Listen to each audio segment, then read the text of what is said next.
ओम नमो भगवते वासुदेवाय। भागवत पुराण दशम स्कंद 82वां अध्याय। भगवान श्री कृष्ण बलराम से गोप गोपियों की भेंट। श्री सुखदेव जी कहते हैं, परीक्षित, इस प्रकार भगवान श्री कृष्ण और बलराम जी द्वारिका में निवास कर रहे थे। एक बार सर्वग्रास सूर्य ग्रहण लगा, जैसा कि प्रलय के समय लगा करता है। परीक्षित, मनुष्यों को ज्योतिषियों के द्वारा उस ग्रहण का पता पहले से ही चल गया था, इसलिए सब लोग अपने अपने कल्याण के उद्देश्य से पुण्य आदि उपार्जन करने के लिए समंत पंचक तीर्थ कुरुक्षेत्र में आए। समंत पंचक क्षेत्र वह है जहाँ शस्त्रधारियों में श्रेष्ठ परशुराम जी ने सारी पृथ्वी को क्षत्रियहीन करके राजाओं की रुधिर धारा से 5 बड़े बड़े कुंड बना दिए थे। जैसे कोई साधारण मनुष्य अपने पाप की निवृत्ति के लिए प्रायश्चित करता है, वैसे ही सर्वशक्तिमान भगवान परशुराम ने अपने साथ कर्म का कुछ संबंध न होने पर भी लोग मर्यादा की रक्षा के लिए वहीं पर यज्ञ किया था। परीक्षित, इस महान तीर्थ यात्रा के अवसर पर भारतवर्ष के सभी प्रांतों की जनता कुरुक्षेत्र आई थी। उनमें अक्रूर, वसुदेव, उग्रसेन आदि बड़े बूढ़े तथा गद, प्रद्युम्न, शाम आदि अन्य यदुवंशी भी अपने अपने पापों का नाश करने के लिए कुरुक्षेत्र आए थे। प्रद्युम्नंदन अनिरुद्ध और यदुवंशी सेनापति कृतवर्मा, ये दोनों सुचंद्र, शुक, शारन आदि के साथ नगर की रक्षा के लिए द्वारका में रह गए थे। यदुवंशी एक तो स्वभाव से ही परम तेजस्वी थे, दूसरे गले में सोने की माला, दिव्य पुष्पों की हार, बहुमूल्य वस्त्र और कवचों से सुसज्जित होने के कारण उनकी शोभा और भी बढ़ गई थी। वे तीर्थ यात्रा के पथ में देवताओं के विमान के समान रथों, समुद्र की तरंग के समान चलने वाले घोड़ों, बादलों के समान विशालकाय एवं गर्जना करते हुए हाथियों तथा विद्याधरों के समान मनुष्यों के द्वारा ढोई जाने वाली पालकियों पर अपनी पत्नियों के साथ इस प्रकार शोभायमान हो रहे थे, मानो स्वर्ग के देवता ही यात्रा कर रहे हों। महाभाग्यवान यदुवंशियों ने कुरुक्षेत्र में पहुंचकर एकाग्र चित्त से संयम पूर्वक स्नान किया और ग्रहण के उपलक्ष्य में निश्चित काल तक उपवास किया। उन्होंने ब्राह्मणों को गोदान किया, ऐसी गौओं का दान किया जिन्हें वस्त्रों की सुंदर सुंदर झूले, पुष्पमालाएं एवं सोने की जंजीरें पहना दी गई थी। इसके बाद ग्रहण का मोक्ष हो जाने पर परशुराम जी के बनाए हुए कुंडों में यदुवंशियों ने विधि पूर्वक स्नान किया और सत्पात्र ब्राह्मणों को सुंदर सुंदर पकवानों का भोजन कराया। उन्होंने अपने मन में यह संकल्प किया था कि भगवान श्री कृष्ण के चरणों में हमारी प्रेम भक्ति बनी रहे। भगवान श्री कृष्ण को ही अपना आदर्श और इष्ट देव मानने वाले यदुवंशियों ने ब्राह्मणों से अनुमति लेकर तब स्वयं भोजन किया और फिर घनी एवं ठंडी छाया वाले वृक्षों के नीचे अपनी अपनी इच्छानुसार डेरा डालकर ठहर गए। परीक्षित, विश्राम कर लेने के बाद यदुवंशियों ने अपने सुहृद और संबंधी राजाओं से मिलना भेंटना शुरू किया। वहाँ मत्स्य, उशिनर, कौशल, विदर्भ, कुरु, सृंजय, कंबोज, कैकेयी, मद्र, कुंती, अनार्त, केरल एवं दूसरे अनेकों देशों के अपने पक्ष के तथा शत्रु पक्ष के सैकड़ों नरपति आए हुए थे। परीक्षित, इनके अतिरिक्त यदुवंशियों के परम हितैषी बंधु नंद आदि गोप तथा भगवान के दर्शन के लिए चीरकाल से उत्कंठित गोपियां भी वहां आई हुई थी। यादवों ने इन सब को देखा। परीक्षित, एक दूसरे के दर्शन, मिलन और वार्तालाप से सभी को बड़ा आनंद हुआ। सभी के हृदय कमल एवं मुख कमल खिल उठे। सब एक दूसरे को भुजाओं में भरकर हृदय से लगाते। उनके नेत्रों से आंसुओं की झड़ी लग जाती। रोम रोम खिल उठता। प्रेम के आवेग से बोली बंद हो जाती और सब के सब आनंद समुद्र में डूबने उतारने लगते। पुरुषों की भांति स्त्रियां भी एक दूसरे को देखकर प्रेम और आनंद से भर गई। वे अत्यंत सौहार्द, मंद मंद मुस्कान, परम पवित्र तिरछी चित्तवन से देख देख कर परस्पर भेंट अकवार भरने लगी। वे अपनी भुजाओं में भरकर केसर लगे हुए वक्षस्थलों को दूसरी स्त्रियों के वक्षस्थलों से दबाती और अत्यंत आनंद का अनुभव करती। उस समय उनके नेत्रों से प्रेम के आंसू छलकने लगते। अवस्था आदि में छोटों से बड़े बूढ़ों को प्रणाम किया। छोटों ने बड़े बूढ़ों को प्रणाम किया और उन्होंने अपने से छोटों को का प्रणाम स्वीकार किया। वे एक दूसरे का स्वागत करके तथा कुशल मंगल आदि पूछकर फिर श्री कृष्ण की मधुर लीलाएं आपस में कहने सुनने लगे।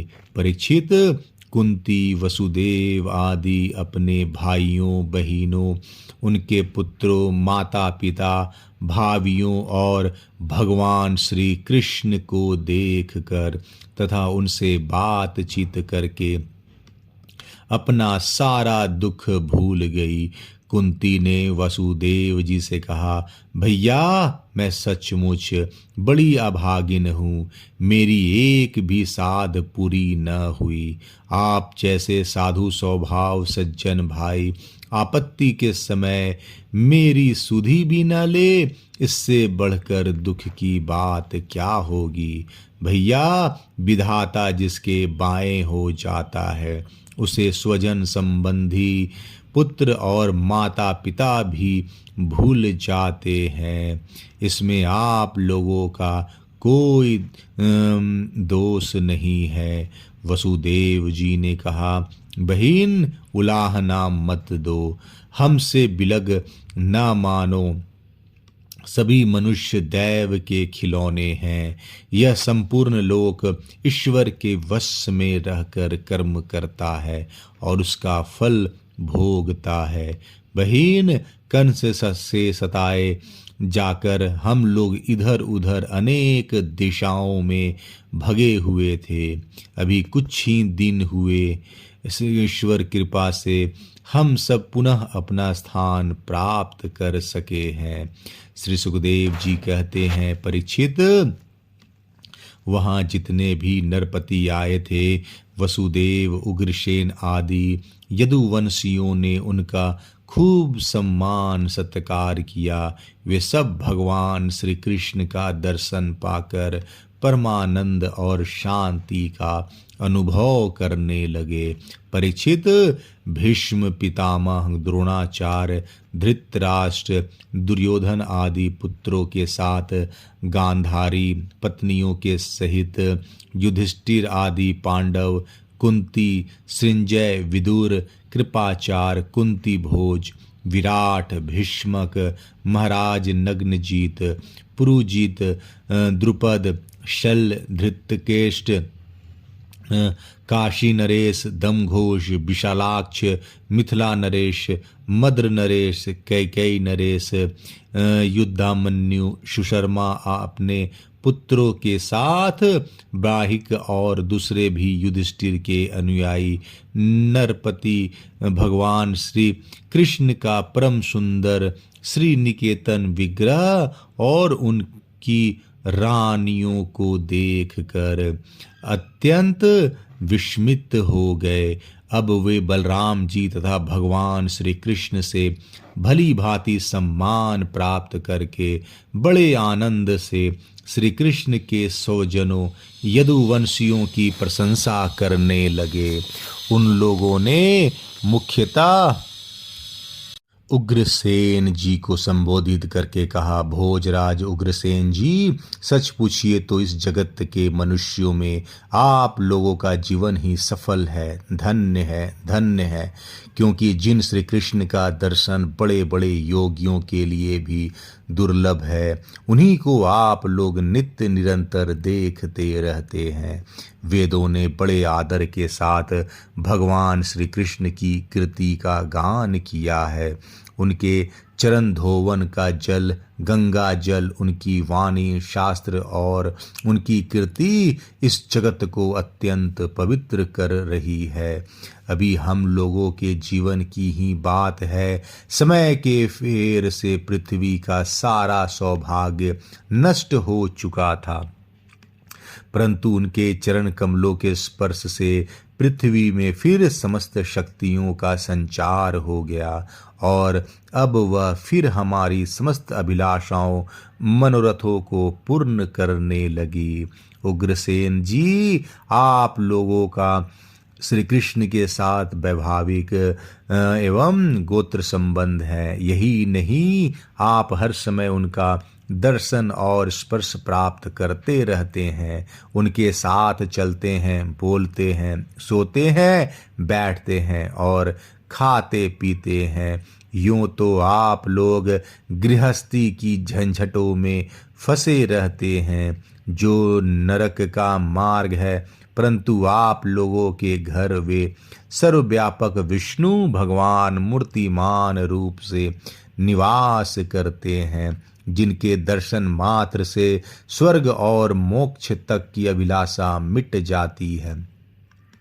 श्री सुखदेव जी कहते हैं, परीक्षित, जब नंद को यह बात मालूम हुई कि श्री कृष्ण आदि यदुवंशी कुरुक्षेत्र में आए हुए हैं, तब वे गोपों के साथ अपनी सारी सामग्री गाड़ियों पर लाद कर अपने प्रिय पुत्र श्री कृष्ण बलराम आदि को देखने के लिए वहां आए।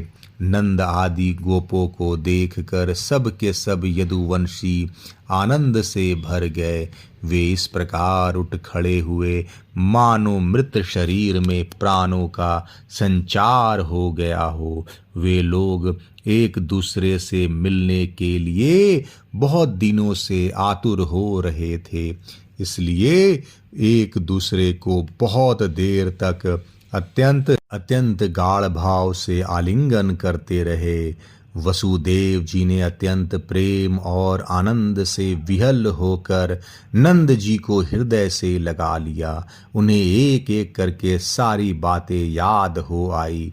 कंस किस प्रकार उन्हें सताता था और किस प्रकार उन्होंने अपने पुत्र को गोकुल में ले जाकर नंद जी के घर रख दिया था। भगवान श्री कृष्ण और बलराम जी ने माता यशोदा और पिता नंद जी के हृदय से लगकर उनके चरणों में प्रणाम किया। परीक्षित, उस समय प्रेम के उद्रेक से दोनों भाइयों का गला रुंध गया, वे कुछ भी बोल न सके।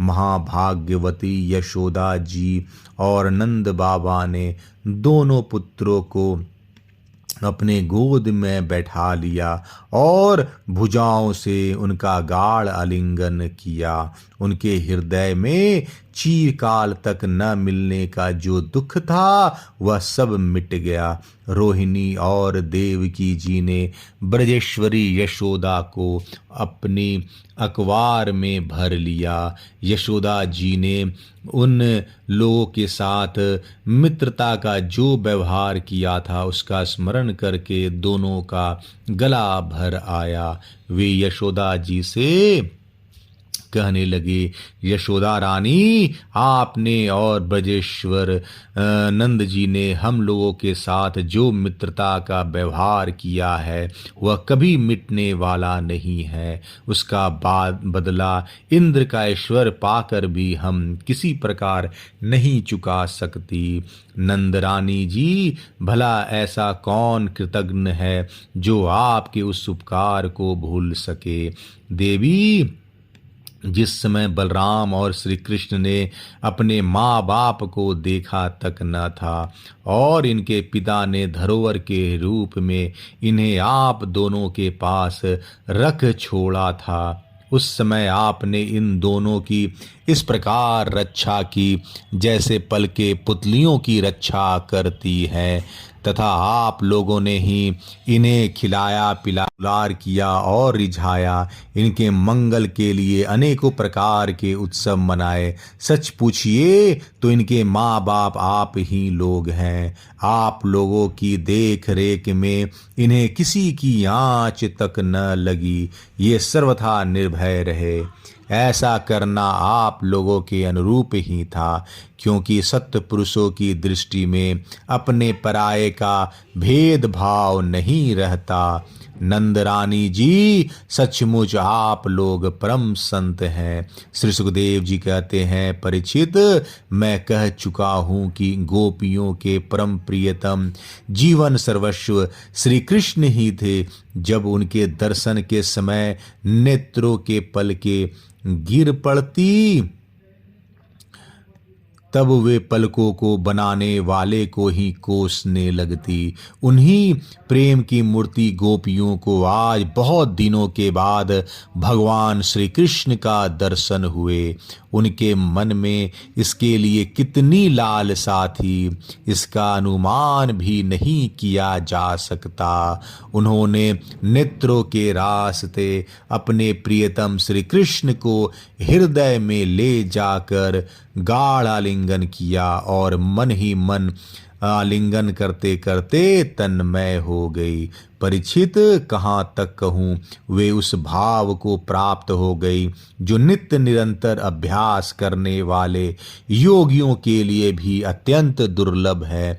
जब भगवान श्री कृष्ण ने देखा कि गोपियाँ मुझसे तादात्म्य को प्राप्त एक हो रही हैं, तब वे एकांत में उनके पास गए, उनको हृदय से लगाया, कुशल मंगल पूछा और हंसते हुए यूं बोला, सखियों, हम लोग अपने स्वजन संबंधियों का काम करने के लिए ब्रज से बाहर चले आए और इस प्रकार तुम्हारी जैसी प्रेम प्रेयसियों को छोड़कर हम शत्रुओं का विनाश करने में उलझ गए। बहुत दिन बीत गए, क्या कभी तुम लोग हमारा स्मरण भी करती हो? मेरी प्यारी गोपियों, कहीं तुम लोगों के मन में यह आशंका तो नहीं हो गई है कि मैं अकृतज्ञ हूँ और ऐसा समझकर तुम लोग हमसे बुरा तो नहीं मानने लगी हो? निसंदेह भगवान ही प्राणियों के संयोग और वियोग के कारण है।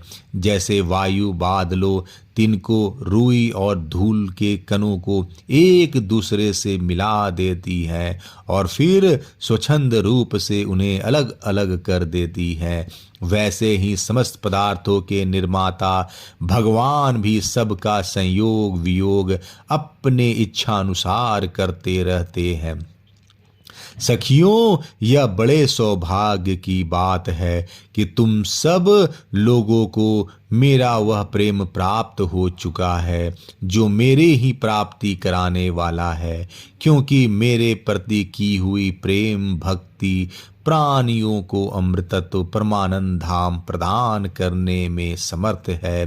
प्यारी गोपियों, जैसे घट पट आदि जितने भी भौतिक पदार्थ हैं, उनके आदि अंत और मध्य में, बाहर और भीतर, उनके मूल कारण पृथ्वी जल वायु अग्नि और आकाश ही ओत प्रोत हो रहे हैं, वैसे ही जितने भी पदार्थ हैं उनके पहले पीछे बीच में बाहर और भीतर केवल मैं ही मैं हूँ। इसी प्रकार सभी प्राणियों के शरीर में यही पांच भूत कारण रूप से स्थित है और आत्मा भोक्ता के रूप में अथवा जीव के रूप से स्थित है, परंतु मैं इन दोनों से परे अविनाशी सत्य हूँ। ये दोनों मेरे ही अंदर प्रतीत हो रहे हैं।